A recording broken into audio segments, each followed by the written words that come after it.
Le Tchad est resté fidèle à lui-même malgré le bouleversement politique qu'il a connu il y a plus de 2 ans. Ceci dû à la disparition brusque et tragique du maréchal du Tchad Idriss Déby Itno. Il fallait donc une équipe dynamique pour passer à une transition et bâtir un Tchad nouveau. L'on met sur pied le Conseil militaire de transition. Le choix sera porté sur le général Mahamad Idriss Déby Itno pour prendre en main les destinées du pays. Il faut dès lors définir le chemin à suivre, des axes stratégiques et un plan de développement socio-économique et culturel orienté vers les défis majeurs pouvant favoriser ou encore contribuer à une transition réussie et apaisée. Le président de transition, président de la République, chef de l'État, général Mahamad Idriss Déby Itno, décide de prendre ses responsabilités, celles consistant à garantir la sécurité du peuple tchadien. Il est question également d'amener le peuple à s'unir, s'accepter, se pardonner et à avoir une vision commune pour l'intérêt collectif. Tout a commencé par le rendez-vous historique de Doha au Qatar, où les forces vives nationales et les mouvements politico-militaires se sont retrouvés pour tracer une voie à suivre et faire des propositions et recommandations adaptées au contexte de l'heure. Les discussions ont débouché à la signature de l'accord de paix, dit accord de Doha. L'on s'aperçoit que l'intérêt commun, l'amour pour la patrie ainsi que la paix viennent de prendre le dessus sur l'intérêt égoïste. Un acte d'une grande portée, hautement salué par la population qui se rend compte qu'une étape décisive vient d'être franchie. L'organisation du Denis, l'un des vœux émis par des Tchadiens, va être une nouvelle page de l'histoire du Tchad. L'unique conviction est de juguler les maux qui menacent dangereusement l'appareil administratif, la stabilité socio-économique, la gouvernance et bien d'autres. Tout le monde adhère à cette option et comprend que c'est une nécessité pour cimenter le tissu social.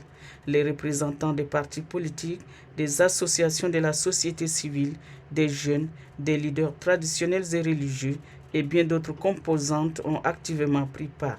2 mois durant, c'est le temps pris par les parties prenantes pour s'entendre sur un certain nombre d'idées fondamentales pour la vie de la nation tchadienne. À la faveur du Denis, le président de transition Mahamad Idriss Déby Itno gagne une fois de plus la confiance des Tchadiens. Il est appelé à conduire la deuxième phase de transition avec un cahier de charges bien ficelé.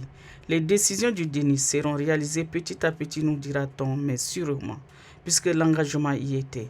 L'engagement surtout de voir le Tchad renaître de nouveau et où tous les citoyens doivent désormais se reconnaître en tant que frères et sœurs partageant l'intérêt commun.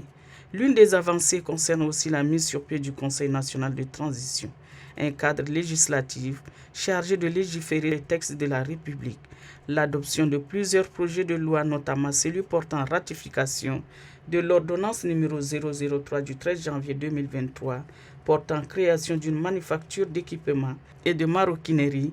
MANEM fait partie des prérogatives du CNT. La 5e édition de la conférence des gouverneurs des 23 provinces du pays, avec pour thème les chefs des unités administratives face aux défis de la refondation du Tchad, réconciliés et unis est placée sous le haut patronage du président de transition, président de la République, chef de l'État, général Mahamad Idriss Déby Itno. Si certaines grandes institutions de la République ont simplement disparu, d'autres sont mises en place, à l'exemple du Haut Comité de pilotage de suivi et évaluation des résolutions et recommandations du Denis et la commission ad hoc chargée de la mise en œuvre de l'accord de Doha.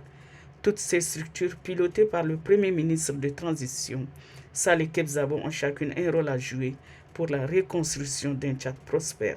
Dans le cadre politique, l'on assiste dernièrement à la création de la Commission nationale chargée de l'organisation du référendum constitutionnel, suivi de la désignation et de l'installation des démembrements dans les différentes provinces du pays.